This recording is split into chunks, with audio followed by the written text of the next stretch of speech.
We are looking back at 9/11 and how it affected the tri-state. 10 years ago, prayers went out to people who lost loved ones in the September 11th attacks. And a Mason family says it felt those prayers. Deb Silverman shows us how Wendy Faulkner's family is remembering the 10th anniversary of 9/11. When Wendy Faulkner of Mason would go out of town for work, she'd leave everything in order. She was at a business meeting in the World Trade Center when it collapsed. 10 years later, some things remain just as they were when she walked out the door for the last time. Like this note on the refrigerator. It lists the meals she cooked so no one would go hungry while she was gone. Of course, there is no Friday in there because she'd be home Friday night. So that's why there was Monday, Tuesday, Wednesday, and Thursday. Faulkner's husband, Lynn, and two daughters, who are now 23 and 29 years old, had to figure out how to live without her. I think there's a plan for life. I do believe that, although I didn't particularly like the plan. I believe that deeply, that it'll be okay. In the end, we all get to come back together, and so this is only temporary. Hey, baby. Faulkner's dog, Sydney, grieved a long time too. For an entire year, he'd go to the door around 5:30 every evening waiting for her to come home.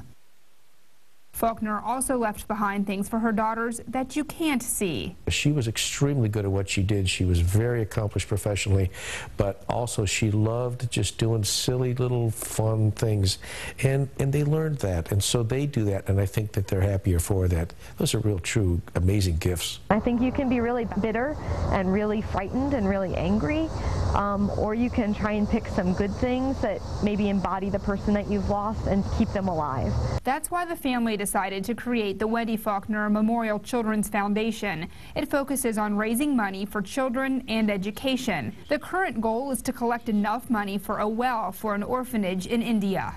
It's her. It's what she would do if she were still here. There is no grave or cemetery to visit, but there is this memorial stone friends placed in Faulkner's Mason neighborhood. Faulkner's husband and daughters do not think they are suffering any more than anyone else who's ever lost a loved one.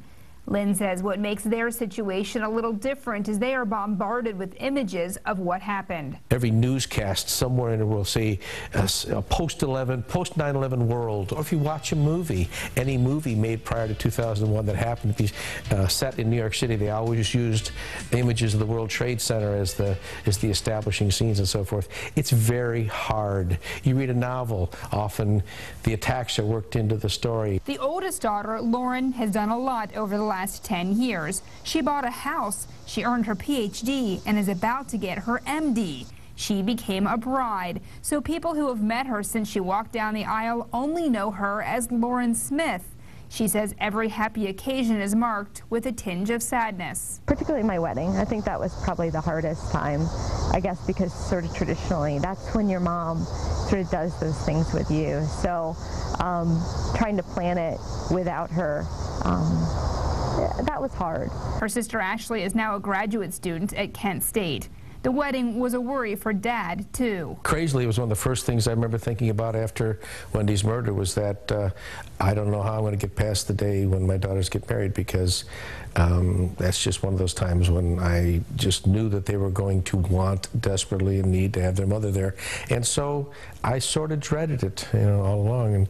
And when the time came when my first daughter reached that point, it was a difficult day, and unfortunately I looked at the photographs. I realized that I didn't look like a happy man, and I was happy. It was just a difficult day. Faulkner's family has no desire to be at the memorial ceremony in New York City this September 11th. It's become more of a sort of a political opportunity to get speeches made and pictures in newspapers and such, rather than going during when it'll be sort of a circus atmosphere. I'm just going to, one day I'll be in New York, or I'll make a trip to New York just some random day, and I will go then and see what's there, but I'll do it just anonymously and quietly one day. I will be working at the VA, so at least I'll be able to interact with people who have a real positive effect on the world and some of the things that have happened since September 11th, to try to make it a safer place and try and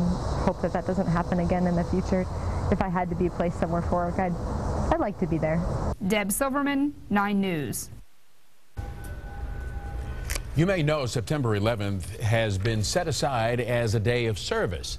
WCPO has partnered with United Way of Greater Cincinnati to encourage volunteers this Sunday, September 11th. You can find a list of opportunities on our special webpage, wcpo.com/September 11th. That is Sept 11.